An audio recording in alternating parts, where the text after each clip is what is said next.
નમસ્કાર.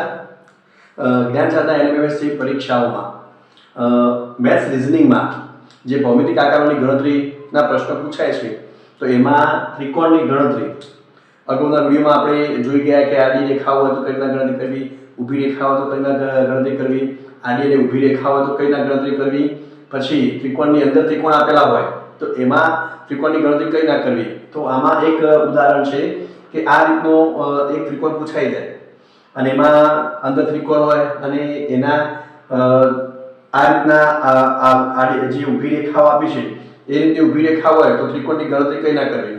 તો સૌપ્રથમ તો આપણે અહીંયા શું કરીશું, તો ઉપર જે ત્રિકોણ આપ્યા એ ત્રિકોણની ગણતરી કરીશું કે 1 2 અહીંયા પણ 1 2 અહીંયા પણ 1 2 બરાબર.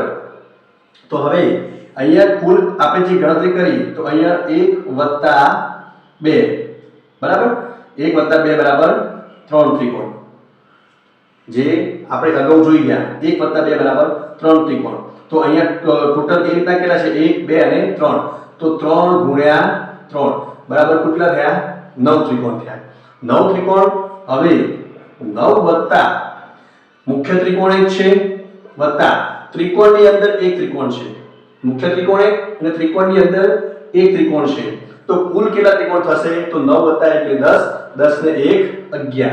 તો આમાં કુલ કેટલા ત્રિકોણ થશે 11 ત્રિકોણ થશે.